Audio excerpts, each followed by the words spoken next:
Assalamualaikum warahmatullahi wabarakatuh. Jumpa lagi dengan saya.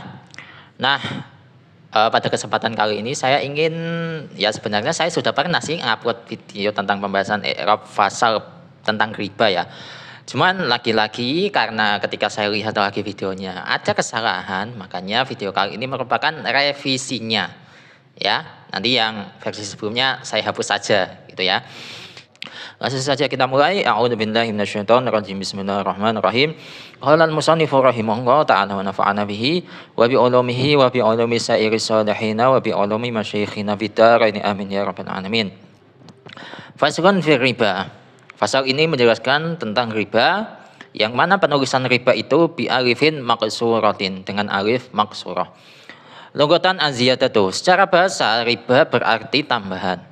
Wasyar'an, dan sedangkan pengertian riba secara syarak adalah muqabalatu iwadin, saling menukarkan sesuatu, ya, barang yang ditawarkan, barang yang disodorkan ditukarkan bi akhara dengan barang yang lain.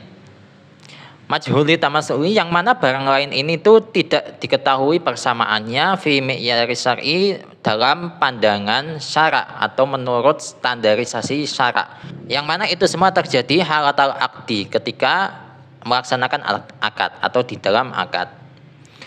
Au ma'a ta'khirin fil iwadaini, atau bersamaan dengan pengakhiran atau penundaan dalam dua barang, au ahadihima, atau salah satu dari dua barang tersebut. Itu ya, untuk artinya kurang lebihnya seperti itu. Nah, sekarang kita masuk ke analisisnya. Faslun, ya semua sepakat ya, fasal ini menjadi khobar dari mubtada yang dibuang, takdirnya ada. Lanjut, fir riba.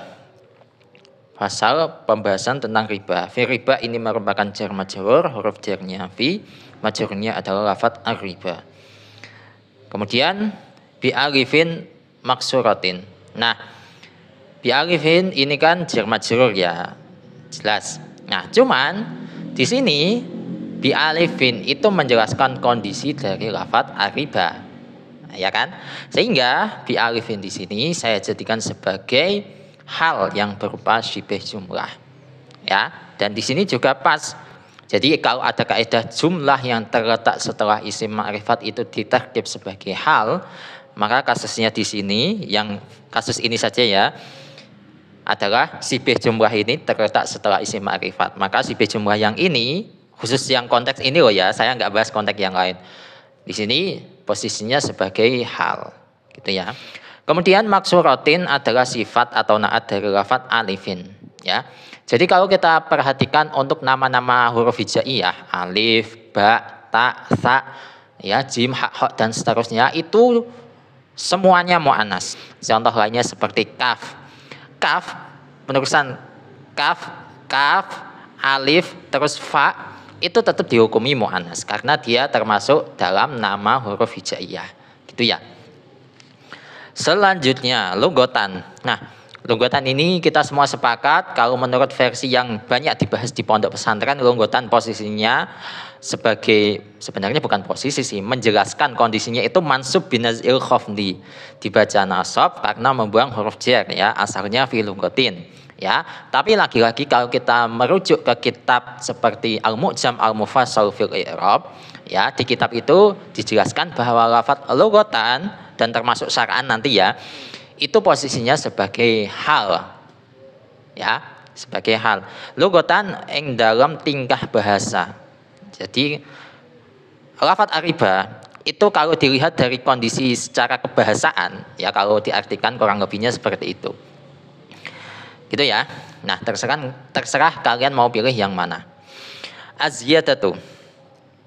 Aziyadatu merupakan khobar dari mubtada yang dibuang.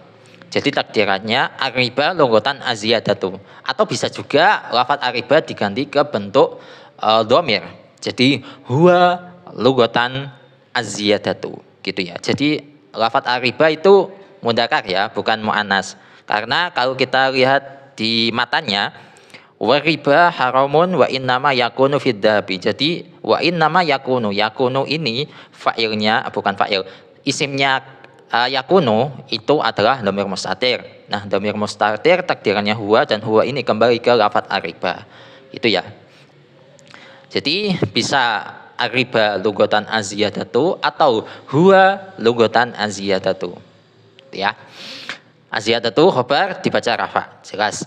Wa syar'an, wawunya adalah wawu istinaf atau wawu ibtidak juga bisa sih. Syar'an ya seperti lugatan tadi ya, bisa mansub binazil khafdi sebagaimana bait alfiyah wa adil laziman bi harfi jarri wa in hundif fan nasbu lil munjari itu, atau kita ngikut di kitab al-mu'jam al-mufassal fil i'rab posisinya seperti lugatan yakni sebagai hal.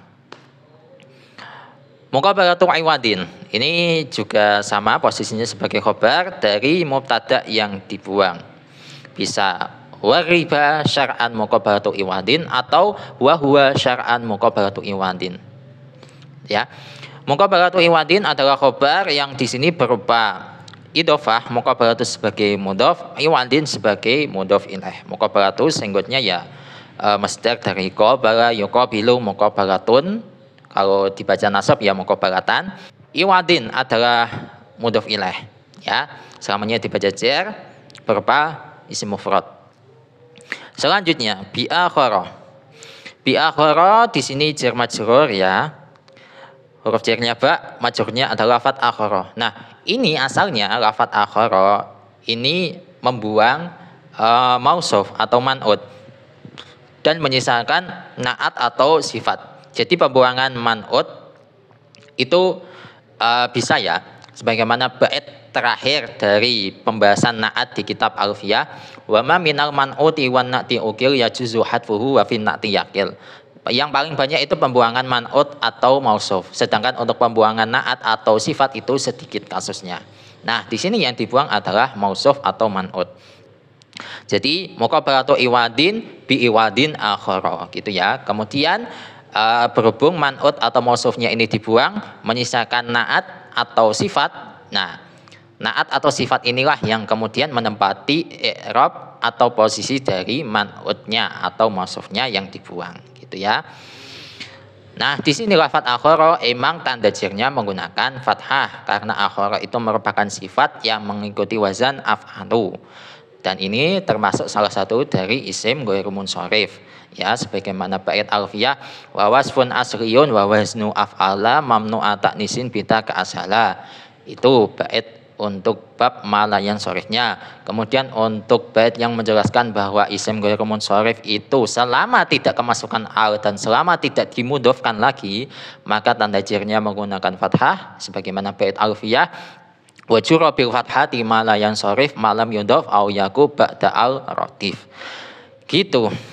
Selanjutnya, nah ini majhulit tamasuli. Ini bisa dua ya. Yang pertama majhulit tamasuli itu menjadi sifat dari akhara. Jadi sifat disifati lagi.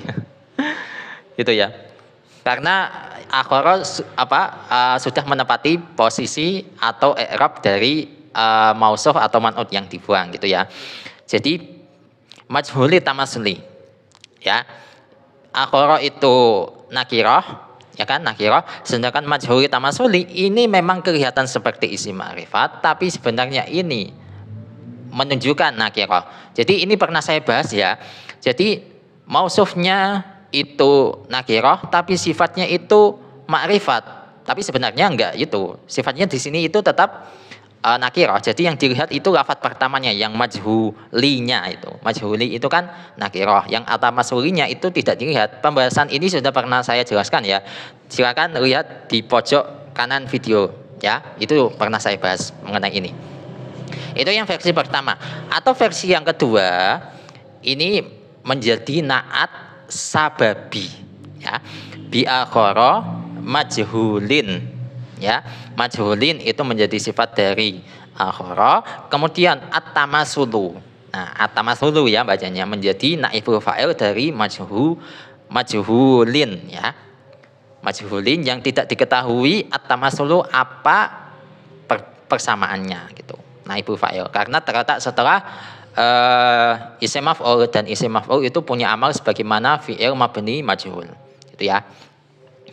Nah, Ada dua versi, kalian pilih yang mana itu terserah kalian. Oke. Atamasulu ya singgutnya ya masdar ya dari tamasala ya tamasalu tamasulun, kalau dibaca nasab ya tamasulan gitu. Fi mi'yar syar'i dalam ukuran syarak. Adalah jar majrur, huruf jarnya fi, majrurnya adalah lafadz mi'yar syar'i yang berupa idhofah ya, jelas mi'yar sebagai mudhof, asyar'i sebagai mudhof ilaih. Hal atau akdi. Hal atau akdi ini menjadi dhorof ya. Dhorof kalau saya cek di kitab Hasyiah Al-Bajuri mananya. Hal atau akdi ini menjadi dhorof. Liqaulihi majhulit tamasuli atau majhulin atamasulu. Itu. Di sini tidak dijelaskan dhorof apa ya, dhorof zaman atau dhorof makan. Jadi intinya di sini menjadi dhorof. Itu. Jadi di sini untuk dhorofnya itu berupa idhofah ya, hal atas sebagai mudhof, al-akdi sebagai mudhof ilaih. Selanjutnya au ma'a ta'khirin. Au ma'a ta'khirin di sini, nah ini ada yang bisa nebak enggak? Di sini kan au itu merupakan huruf athof. Ma'a ta'khirin itu adalah ma'tuf. Ma'tuf alaihnya mana? Ada yang bisa nebak enggak? Ini kalau di kitab Hasyiah Al-Bajuri, mari kita cek ya mana ya. Untuk ma'tuf alaihnya adalah lafadz majhulit tamasuli. Ya, majhulit tamasuli. Jadi gini penjelasannya.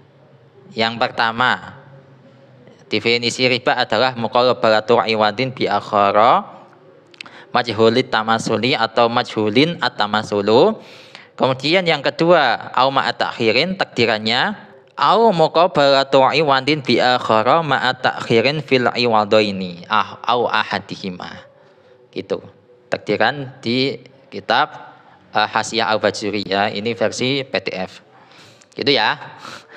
Jadi au ma'a ta'khirin, au merupakan huruf athof, ma'a ta'khirin adalah ma'tuf. Untuk ma'tuf alaihnya adalah lafadz majhuli tamasuli.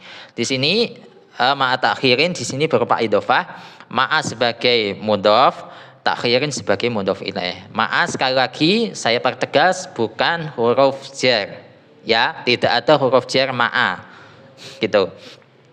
Selanjutnya fil iwadho ini adalah jar majrur, huruf jarnya fi, majrurnya adalah lafadz al iwadho ini. Ya, di sini berupa isim tasniyah sehingga di sini tanda jarnya menggunakan ya. Sebagaimana bait alfiyah bil alif fa'il musanna wa qira idza bil mutmakin mudhafun wisila kita kata kasani wasnatani kapna ini nama data ini ya jirani wa takhufu ya fi jami'i hal alif jaron wa nasban ba'da fathin qad ulif. Gitu. Selanjutnya au ahadihima, au merupakan huruf athof, ahadihima merupakan ma'tuf. Untuk ma'tuf alaihnya adalah lafadz al-iwadhain. Nah, jadi itu untuk pembahasan mengenai fasal riba bagian yang pertama.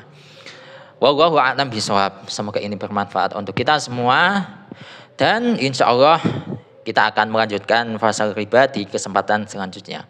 Assalamualaikum warahmatullahi wabarakatuh.